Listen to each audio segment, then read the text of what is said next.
बढ़ते आगे जो हमारे संवाददाता सृष्टि उपाध्याय ने ग्रूमिंग एक्सपर्ट रविंद्र माथुर से खास बातचीत की है। चलिए सुनते हैं कि क्या कुछ खास रहा इस बातचीत में। नमस्कार, मैं सृष्टि उपाध्याय और आज हमारे साथ हैं शहर के जाने माने ग्रूमिंग एक्सपर्ट रविंद्र माथुर जी।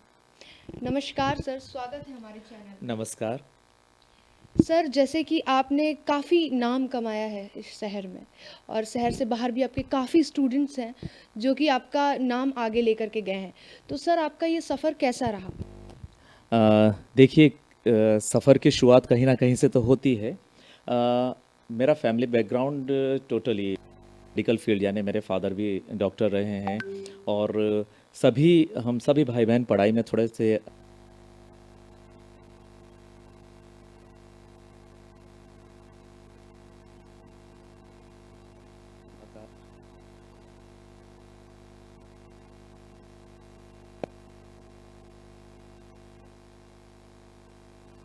पढ़ाई में तो एमएससी किया मैंने, एमएससी सिल्वर मेडलिस्ट हूँ यूनिवर्सिटी में। लेकिन मेरी शुरुआत पढ़ाई के दौरान ही मैं आकाशवाणी से जुड़ गया था। आकाशवाणी में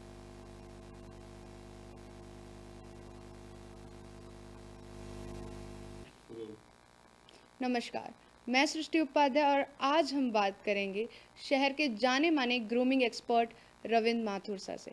नमस्कार सर, आपका स्वागत है हमारे चैनल। नमस्कार। सर, जैसे कि आपको शहर में सभी लोग जानते हैं और आपके काफ़ी स्टूडेंट्स रहे हैं जो कि अपने इस ग्रूमिंग लेकर के काफ़ी आगे तक बढ़े हैं। तो आप सर, आपका ये सफ़र कैसा रहा? देखिए, सफ़र की शुरुआत कहीं न कहीं से तो होती है। मेरा जो फैमिली बैकग्राउंड रहा है, मेरे घर में मतलब फ़ादर मेडिकल फ़ील्ड से रहे हैं, फ़िज़ियोथेरेपिस्ट थे और साथ ही साथ सभी भाई-बहन जो है पढ़ाई में काफ़ी अच्छे थे। मैंने भी एमएससी किया है, सिल्वर मेडलिस्ट हूँ यूनिवर्सिटी में। फ़ादर का सपना था कि मेडिकल में जाऊँ यानी डॉक्टर बनूँ। लेकिन मैं कहीं से दूर तलक मुझे मेडिकल फ़ील्ड में जाने की कोई तमन्ना नहीं थी। आर्ट फ़ील्ड से मेरा ऐसा लगता था कि पुराना नाता है।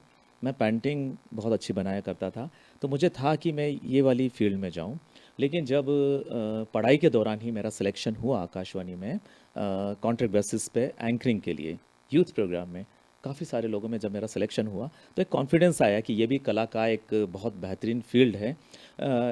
जहाँ मुझे लगा कि मैं कुछ लिखा भी करता था थोड़ा बहुत, कि मुझे लिखने का भी मौका मिल रहा है, मुझे अपनी आवाज़ को तराशने का भी मौका मिल रहा है और लाइव जब लोग सुन रहे हैं, तारीफ़ें कर रहे हैं, तो हौसला अफ़ज़ाई होती थी, बहुत अच्छा लगता था। उसके बाद दूरदर्शन की शुरुआत हुई, तो दूरदर्शन में भी शुरुआती कई सारे प्रोग्राम की शुरुआत पहले-पहले प्रोग्राम की एंकरिंग के बतौर या फिर वॉइस ओवर के बतौर या फिर मेरी स्क्रिप्ट के बतौर मैंने की और उसके साथ ही साथ स्टेज एंकरिंग भी की शुरुआत भी मैंने की।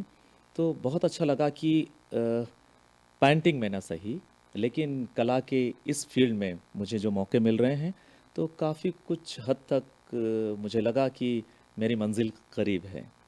तो इस तरह से मेरी शुरुआत हुई और बाद में आज जब मैंने ग्रूमिंग देना शुरू किया, तो आज मुझे ग्रूमिंग एक्सपर्ट के नाम पर लोग जानते हैं। जी। सर, जैसा कि आपने बताया कि आपको ग्रूमिंग एक्सपर्ट के नाम पे जानते हैं। सर, आपकी क्या-क्या उपलब्धियाँ रही हैं? देखिए, उपलब्धियाँ तो बहुत रही हैं। लोगों का प्यार मिला है, सबसे पहले ये कहूँगा, और उपलब्धियों में यदि कहें तो मेरे मान-सम्मान वो तो अपनी जगह है कि लोगों का प्यार मिला है।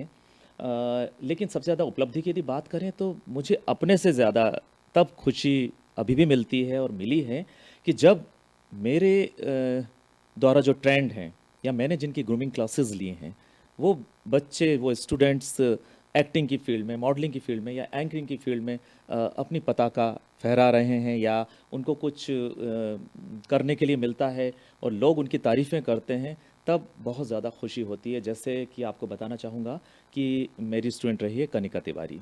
अग्निपथ के लिए ऋतिक रोशन की छोटी बहन का जिन्होंने किरदार अदा किया था। तो जो कास्टिंग डायरेक्टर हैं सौरभ सिंह, उन्होंने जब मुझे बोला कि एक ऋतिक की मूवी के लिए एक छोटी सिस्टर के रोल के लिए कोई कैरेक्टर के लिए कोई आर्टिस्ट बताइए, तो मेरे ज़हन में वो मेरी क्लास ले रही थी उस समय कनिका, तो कनिका का ही नाम आया। पर सब कुछ सफ़र इतना आसान नहीं होता है, पर बड़ी खुशी हुई कि ना जाने हज़ारों बच्चों के बीच में जब कनिका का सिलेक्शन हुआ और जब उन्होंने प्रेस कॉन्फ्रेंस में मेरा नाम लिया कि मेरे ग्रूमिंग गुरु रविंद्र माथुर सर के थ्रू ही मैं वहाँ तक पहुँची और उन्होंने मुझे बहुत कुछ सिखाया, तो बहुत बहुत खुशी हुई और उनके थ्रू जो सम्मान मिला तो कह नहीं सकता कि मतलब उसे शब्दों में वर्णित नहीं किया जा सकता है। तो इस तरह की बहुत सारे स्टूडेंट्स रहे हैं, अभी तक हज़ारों स्टूडेंट्स भी निकले हैं।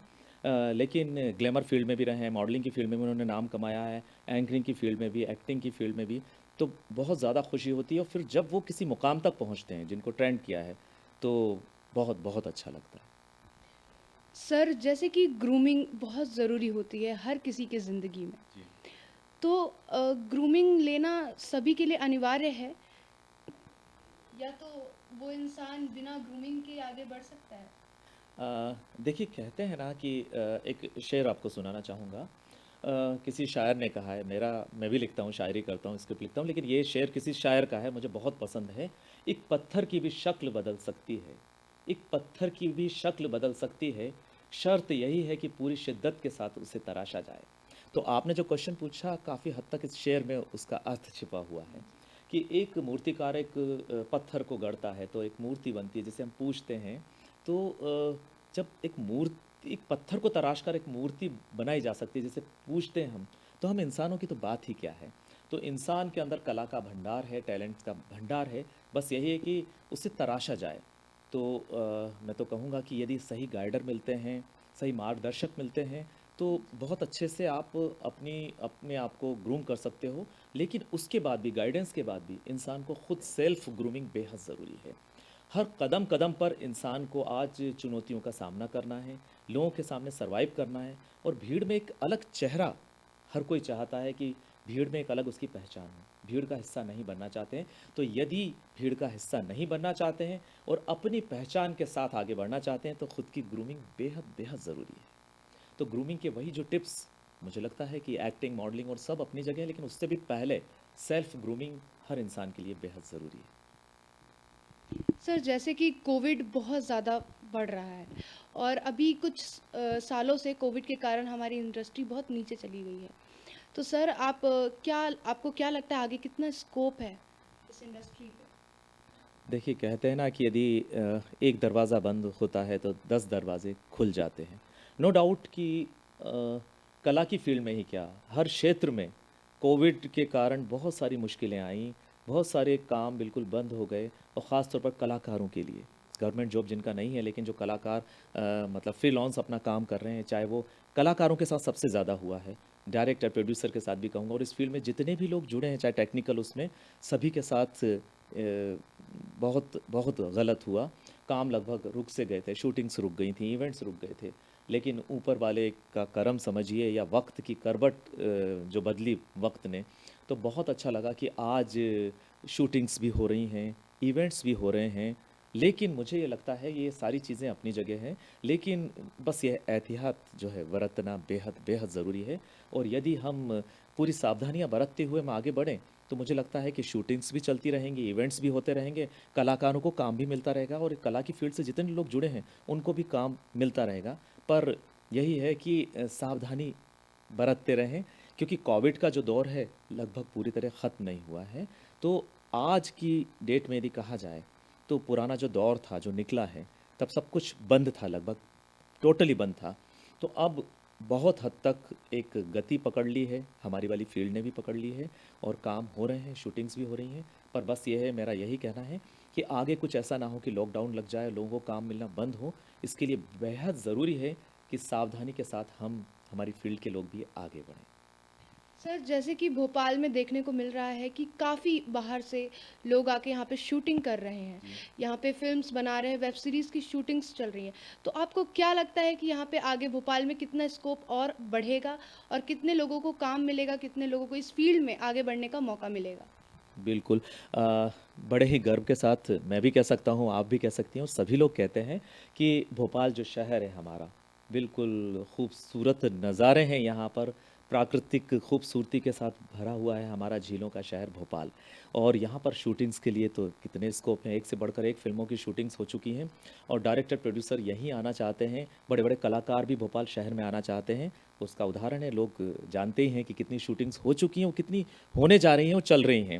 वेब सीरीज़ की भी शूटिंग हो रही हैं और शॉर्ट मूवीज़ की हो रही हैं, सीरियल्स भी बन रहे हैं, इवेंट्स भी हो रहे हैं। तो मुझे ऐसा लगता है कि भोपाल शहर हर तरीके से सेफ है और कलाकारों की नगरी है। यहाँ पर थिएटर्स ग्रुप्स भी हैं कितने और कलाकार हैं जो वाकई में काम करना चाहते हैं और कई दूर दराज से भी जो पढ़ाई के लिए भी आए हैं या कला की फील्ड में आगे बढ़ना चाहते हैं, वो लोग आए मेरे पास आते हैं, इसलिए मुझे पता लगता है। रीवा, सतना, चाहे ग्वालियर से हों, चाहे शिवपुरी से हों, आते हैं लोग और अपने आप को तराशना भी चाहते हैं। वक्त के साथ लोगों की सोच भी बदली है। तो मुझे लगता है कि शूटिंग्स के लिए, इवेंट्स के लिए बहुत अच्छा शहर है हमारा, कला की नगरी है। और बस एक यही चीज़ है कि यदि इस फील्ड में एंटर हो रहे हैं तो पूरी शिद्दत के साथ, पूरी मेहनत के साथ आगे बढ़ें, क्योंकि कला का फील्ड भी इतना आसान नहीं है। यहाँ भी मेहनत ज़रूरी है और ईमानदारी हर क्षेत्र में ज़रूरी है और कला के साथ भी ईमानदारी बरतना, शॉर्टकट रास्ता नहीं अपनाना चाहिए किसी भी कलाकार को, यही कहना चाहूँगा। सर जैसे कि आपका ग्रूमिंग क्लासेस आप लेते हो, तो आप अपने ग्रूमिंग क्लासेस के बारे में हम सभी को बताइए। बिल्कुल, बताना चाहूँगा। मेरी सालों से ग्रूमिंग क्लासेस चल रही हैं और इसको मैं एडवर्टाइज़ नहीं करता हूँ, पता नहीं क्यों अच्छा नहीं लगता है। मुझे लगता है कि रियली में जिसको ग्रूम्ड होना है और कला की फ़ील्ड में जाना है, वो खुद पता करते हुए मेरे पास आते हैं और कई बार इतने नीडी लोग होते हैं, मैं 1 रुपया भी उनसे नहीं लेता हूँ और मेरी तरफ से गाइडेंस रहता है या ग्रूमिंग जितनी भी ग्रूमिंग क्लासेस हैं, उसको कंप्लीट कराता हूँ और पैसा पाना मेरा मकसद नहीं है और मुझे लगता है कि ज्ञान देना पाने से भी ज़्यादा सुख देता है। तो जो लोग आते हैं उनको रियली में चाहत होती है, तो लगता है कि उनको प्रॉपर उनको एक तैयार किया जाए और मेरी बड़ी शांति के साथ, सुकून के साथ ये क्लासेस होती हैं। मेरी वंस ए वीक एक क्लास होती है, सप्ताह में 1 दिन 3 घंटे के लिए और जो बैच होता है उसमें कई बार 8 क्लासेस होती हैं, 5 क्लासेस भी होती हैं, 1 मंथ का भी रहता है, वीक में 1 क्लासेस के हिसाब से और बेसिक नॉलेज मैं उनको देता हूँ।